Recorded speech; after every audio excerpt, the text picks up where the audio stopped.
నమస్తే, welcome to I9 TV.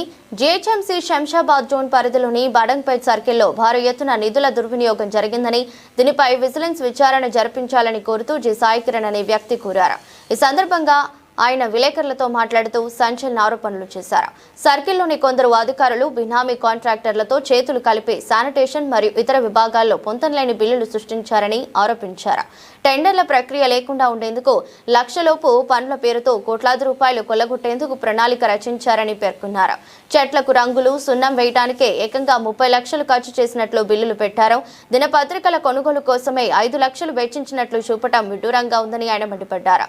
Badangpet corporation జీహెచ్ఎంసీలో విలీనం కాబోతుందనే వార్తల నేపథ్యంలో నిధులు కాజేయడానికి అక్రమాలకు తెరలేపారని ఆయన విమర్శించారు.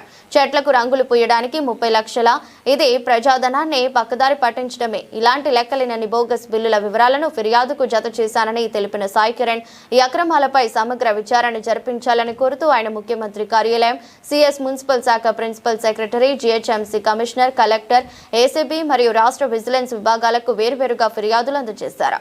అధికారులు తక్షణమే స్పందించి బాధ్యులపై కఠిన చర్యలు తీసుకోవాలని డిమాండ్ చేస్తున్నారు. బడంగ్పేట్ మున్సిపల్ కార్పొరేషన్ లో మేమందరం కూడా కాంట్రాక్టర్లుగా పనిచేస్తున్నాము. అందరం కూడా మేము జిహెచ్ఎంసీ కాంట్రాక్టర్లము. ఇక్కడ ఎన్నో అవకతవకలకు అక్రమాలు అన్ని కూడా బయటపడుతున్నాయి గత కొన్ని రోజుల నుంచి. అవన్నీ కూడా బయటపడుతున్నందుకు ఇక్కడ మా ఇంజనీరింగ్ సెక్షన్ కాంట్రాక్టర్ల మీద వీళ్ళు అది డౌట్ పడి వీళ్ళన్నీ కూడా మా పేర్ల మీద ప్రజావాణిలా కానీ అందులో కానీ ఒక ఫేక్ కంప్లైంట్లు అనేది ఇవ్వడం జరుగుతుంది. అన్నోన్ వ్యక్తుల నుంచి ఇప్పించడం జరుగుతుంది. ఆ డీప్ గా మేము అందరం కూడా ఎంక్వైరీ చేస్తే అక్కడ శానిటేషన్ విభాగానికి సంబంధించిన ఒక అధికారి బయట వ్యక్తులతోని, ఇక్కడ లోకల్ గా ఉన్న వ్యక్తులతోని ఈ రకంగా అయిపోయిన పనుల మీద దాని మీద ఇప్పించడం జరుగుతున్నది. ఇట్లా మా కాంట్రాక్టర్లు అందరినీ కూడా పనులు చేయకుండా, చేసే పనులను చేయకుండా భయభ్రాంతులకు గురి చేస్తున్నారు.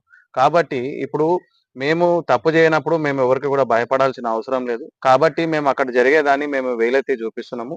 ముఖ్యంగా ఈ బడంగ్పేట్ శానిటేషన్ డిపార్ట్మెంట్ లో గత ఈ కార్పొరేట్లకు సంబంధించిన గత సంవత్సరం పదవీ కాలం ముగిసిన తర్వాత అనంతరం ఎన్నో అక్రమాలు అనేది జరిగాయనే పూర్తి స్పష్టతతో కూడా అందరూ కూడా ఆరోపణలు చేస్తున్నారు. దీని మీద రాష్ట్ర ముఖ్యమంత్రికి మరియు విజిలెన్స్ డిపార్ట్మెంట్ కి, రాష్ట్ర విజిలెన్స్ కి, ఏసీబీ డిపార్ట్మెంట్ కూడా పలు కంప్లైంట్లు కూడా చేరాయి.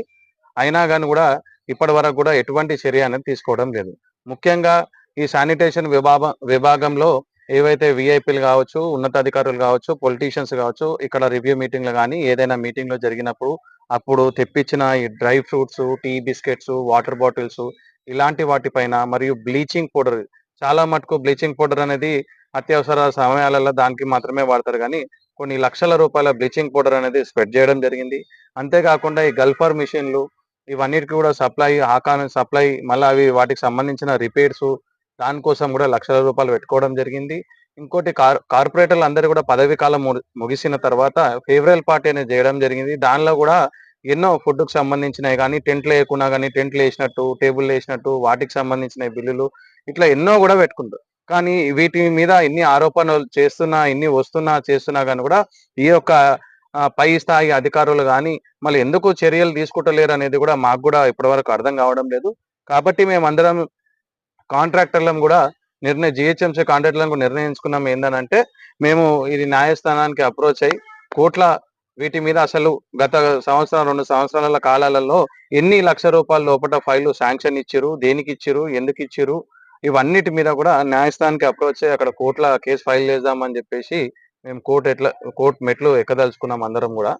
సో ఇప్పుడు ఇక్కడ ముఖ్యంగా అక్కడ శానిటేషన్ విభాగంలో కొందరు ఎవరైతే ఏఎంసీ కావచ్చు, ఇంకా మిగతా వాళ్ళు కావచ్చు, అక్కడ ఉన్న ఇన్స్పెక్టర్స్ కావచ్చు, వీళ్ళందరి పైన కూడా ఆరోపణలు వస్తున్నా మళ్ళీ ఉన్నతాధికారులు ఎవరు కూడా వీళ్ళ మీద చర్య ఈ రోజు వరకు తీసుకోవడం లేదు.